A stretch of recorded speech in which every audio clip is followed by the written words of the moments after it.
Hello दोस्तों, नमस्कार। आज है 15 जुलाई 2025 दिन मंगलवार। हिंदू पंचांग के अनुसार जानेंगे आज का दिवस। दोस्तों, आज इस सावन माह की कृष्ण पक्ष की पंचमी तिथि है। इस तिथि पर सदभिषा नक्षत्र और सौभाग्य योग का संयोग रहेगा। दिन के सुमुहूर्त की बात करें तो मंगलवार को अभिषेक मुहूर्त 12:59 से 12:53 तक रहेगा। तो दोस्तों, वक्त हो चला है देश और दुनिया की तमाम छोटी बड़ी खबरों का। तो आइए सिलसिलेवार उन छोटी बड़ी खबरों पर नजर डालते हैं। दोस्तों, आज की पहली खबर के बारे में बात करते हैं। यूपी में कांवड़ यात्रा पर हेलीकॉप्टर से शिव भक्तों पर होगी फूलों की बारिश। सीसीटीवी से 24 घंटे की जाएगी निगरानी। आपको बता दें कि सावन माह की शुरुआत 11 जुलाई से हो चुकी है। शिव भक्तों की जत्था कांवड़ लेकर गुजरने लगा है। वह कांवड़ियों की सुरक्षा समेत अन्य सुविधाओं को लेकर सीएम योगी ने सोमवार को अफसरों के साथ उच्च स्तरीय बैठक की। उन्होंने महिला कांवड़ियों की सुरक्षा के विशेष इंतजाम करने के निर्देश दिए हैं। वहीं विशेष अवसरों पर हेलीकॉप्टर से फूलों की बारिश कर भक्तों का स्वागत भी किया जाएगा। सीएम योगी ने अधिकारियों को निर्देश दिए कि यात्रा के दौरान श्रद्धालुओं की सुरक्षा, सुविधा और श्रद्धा का पूरा ध्यान रखा जाएगा। वही कांवड़ यात्रा में किसी भी तरह की अराजकता बर्दाश्त नहीं होगी। यात्रा मार्गों पर साफ सफाई, पेयजल, चिकित्सा सुविधा, भोजनालय, विश्रामालय और शौचालय की उचित व्यवस्था की जाए। वही महिला कांवड़ियों की सुरक्षा के लिए महिला पुलिस की तैनाती की जाए।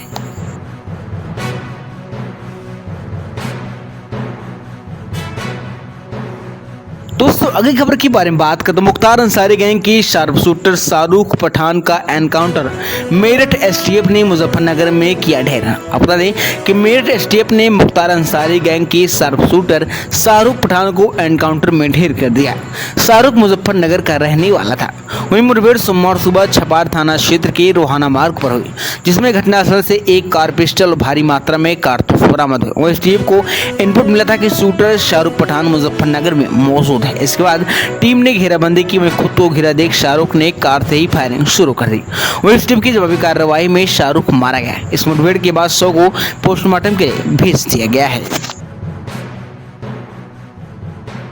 दोस्तों, अगली खबर के बारे में बात करो। आईएसएस में 18 दिन बिताकर आज वापस लौटेंगे ग्रुप कैप्टन शुभांशु शुक्ला। आपको बता दें कि अंतर्राष्ट्रीय अंतरिक्ष स्टेशन का दौरा करने वाले पहले भारतीय अंतरिक्ष यात्री IFF group captain Shubhanshu Shukla अपने चालक दल के साथ अंतरिक्ष मिशन से वापस लौटने की प्रक्रिया में हैं। 18 दिनों तक अंतरिक्ष में बिताने के बाद वे अब धरती पर लौटने की तैयारी में जुट गए हैं। एएनआई की रिपोर्ट के अनुसार सोमवार सुबह 4:35 पर उनकी स्पेसक्राफ्ट की अंतर्राष्ट्रीय अंतरिक्ष स्टेशन से अनडॉकिंग हुई। रिपोर्ट के अनुसार अगले दिन यानी मंगलवार को 3 बजे अमेरिका के कैलिफोर्निया के निकट प्रशांत महासागर में ये स्पेसक्राफ्ट उतरेगा। वहीं शुक्ला कई तरह के प्रयोग और अध्ययन के लिए एक्सो मिशन 4 पर अपने चालक दल के साथ गए हुए थे। दोस्तों, अगली खबर के बारे में बात करते हैं। अभिनेत्री सरस्वती बी सरोजा देवी का निधन। रजनीकांत समेत कई दिग्गजों ने जताया शोक। आप बता दें कि अभिनेत्री सरस्वती और कन्यादत्तू पिंगली के नाम से मशहूर साउथ की दिग्गज अभिनेत्री बी सरोजा अब इस दुनिया में नहीं रही। 14 जुलाई को बी सरोजा देवी का निधन हो गया। वहीं दिग्गज अदाकार के निधन की खबर के बाद साउथ की फिल्म इंडस्ट्री में शोक की लहर तौर पड़ी है। वहीं साउथ सुपरस्टार रजनीकांत समेत कई सितारों ने सरोजा देवी के निधन पर शोक जताया। वहीं बी सरोजा देवी का 27 साल की उम्र में आयु संबंधी स्वास्थ्य समस्याओं के कारण निधन हो गया। वहीं मीडिया रिपोर्ट्स के अनुसार सरोजा देवी बेंगलुरु के मल्लेश्वरम स्थित अपने घर पर बेहोश पाई गई। उन्हें तुरंत अस्पताल ले जाया गया, जहाँ डॉक्टर ने उन्हें मृत घोषित कर दिया। वहीं देश भर में मशहूर हस्तियों और उनके चाहने वालों ने दिग्गज अभिनेत्री बी सरोजा देवी की दुखद निधन पर शोक व्यक्त करते हुए उन्हें श्रद्धांजलि दी है। दोस्तों, अगली बड़ी खबर के बारे में बात करें। भारत कुछ खास नहीं कर सकता। यमन में निमिषा प्रिया को फांसी की सजा पर सुप्रीम कोर्ट से बोले अटॉर्नी जनरल। आपको बता दें कि भारतीय नागरिक निमिषा प्रिया को यमन में दी गई फांसी की सजा से बचने के मकसद से दायर की गई याचिका पर सोमवार को सुप्रीम कोर्ट में सुनवाई। जस्टिस विक्रम नाथ और जस्टिस संदीप मेहता की पीठ के सामने हुई सुनवाई में भारत सरकार की ओर से अटॉर्नी जनरल आर वेंकटरमणी ने पक्ष रखा। उन्होंने कोर्ट में कहा कि यमन की संवेदनशीलता को देखते हुए सरकार कुछ खास नहीं कर सकती है। उन्होंने कहा कि भारत सरकार एक हद तक जा सकती है, हम उस हद तक पहुंच चुके हैं। दोस्तों, अगली बड़ी खबर के बारे में बात करते। गलवान झड़प के बाद पहली बार चीन के दौरे पर जयशंकर। आपको बता दें कि भारत के विदेश मंत्री एस जयशंकर चीन के दौरे पर हैं।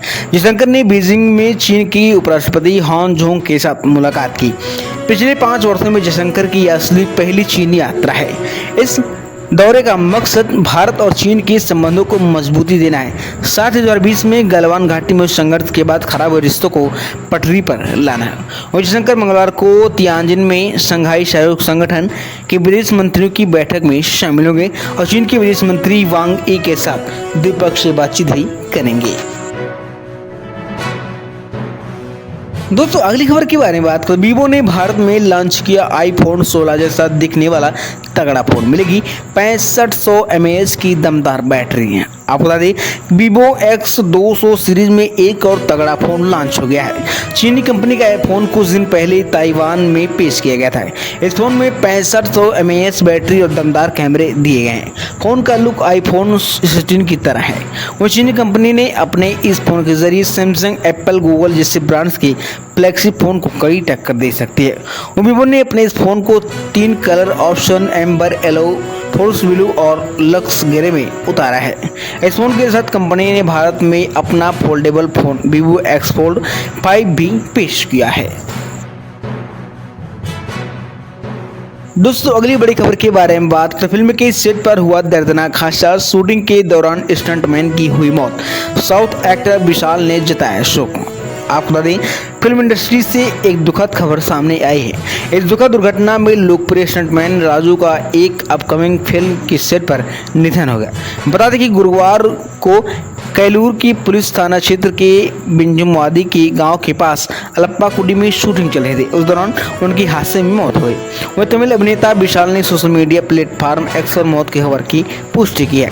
इस दुखद घटना ने साउथ फिल्म इंडस्ट्री को झकझोर कर रख दिया और कई बड़े बड़े प्रोडक्शन हाउस में उन्हें श्रद्धांजलि भी दी गई। साथ ही उन्हें चाहने वालों और दोस्तों ने सोशल मीडिया पर उनके निधन पर भी दुख जताया है।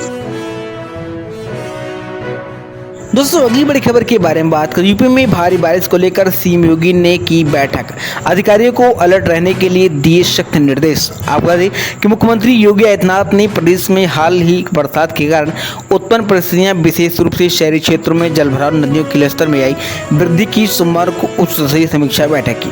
मुख्यमंत्री ने अधिकारियों को निर्देशित किया कि आम जन को किसी भी प्रकार की असुविधा न हो, यह सुनिश्चित करना सरकार की सर्वोच्च प्राथमिकता होनी चाहिए।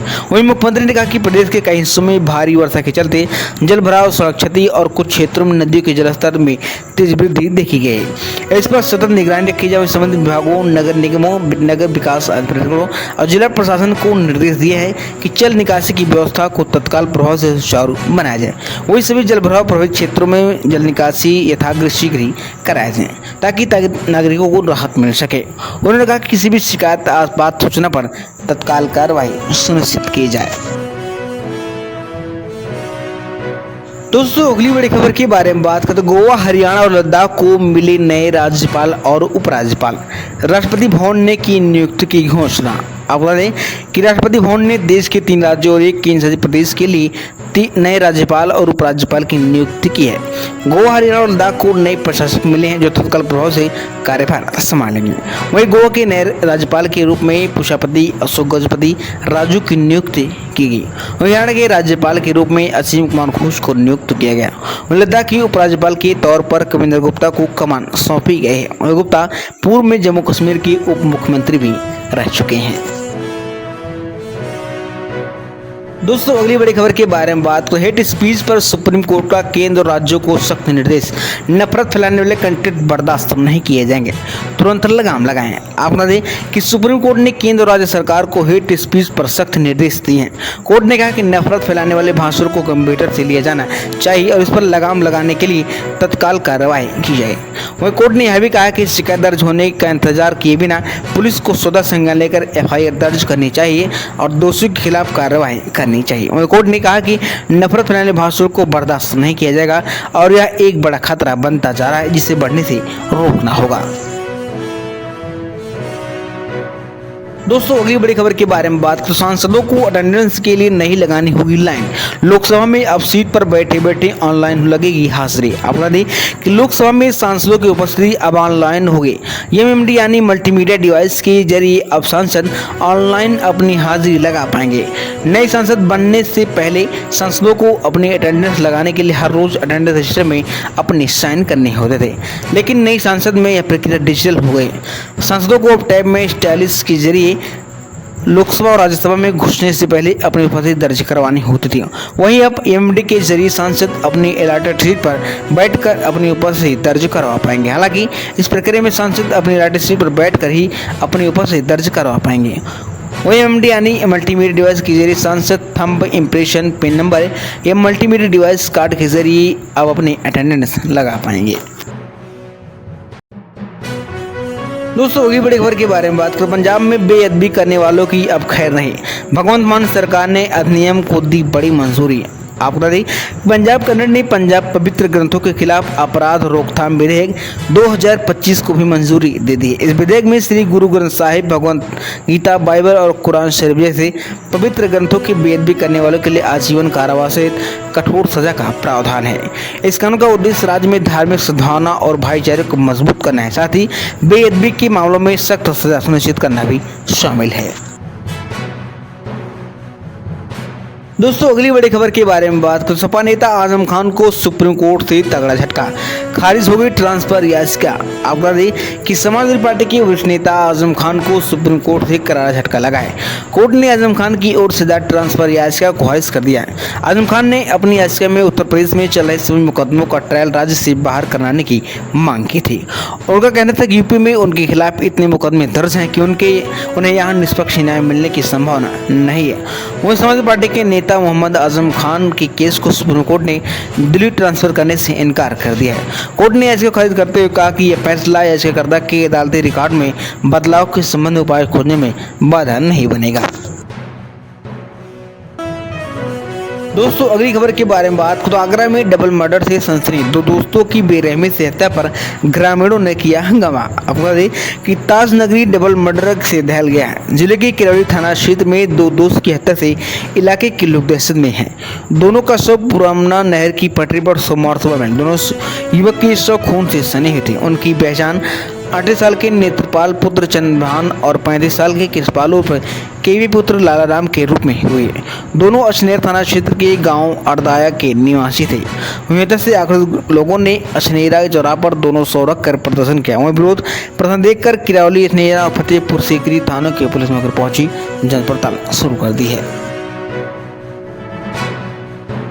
दोस्तों अगली बड़ी खबर के बारे में बात करें। 5,000 रुपये महंगी हुई चांदी, सोना भी उछला। आपको बता दें कि अमेरिकी टैरिफ की धमकियों को लेकर अनिश्चितताओं के बीच डॉलर की कमजोरी के बाद निवेशकों के सुरक्षित निवेश विकल्पों की ओर रुख करने से सोमवार को राष्ट्रीय राजधानी की सराफा बाजार में चांदी की कीमतें 5,000 रुपये की जोरदार उछाल के साथ 1,15,000 रुपये प्रति किलोग्राम के नए शिखर पर पहुंच गई हैं।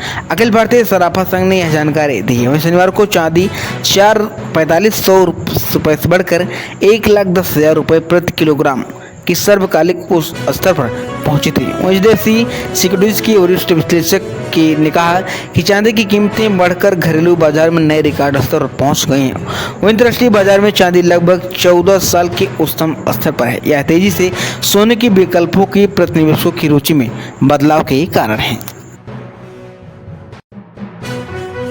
दोस्तों अगली बड़ी खबर के बारे में बात करें तो अब समोसा और जलेबी की दुकानों पर भी लगानी होगी हेल्थ वार्निंग। आप बता दें कि देश की तमाम सरकारी कैंटीन और रेस्टोरेंट में समोसे और जलेबी को लेकर अब स्वास्थ्य संबंधी चेतावनी का बोर्ड लगाना जरूरी कर दिया गया है।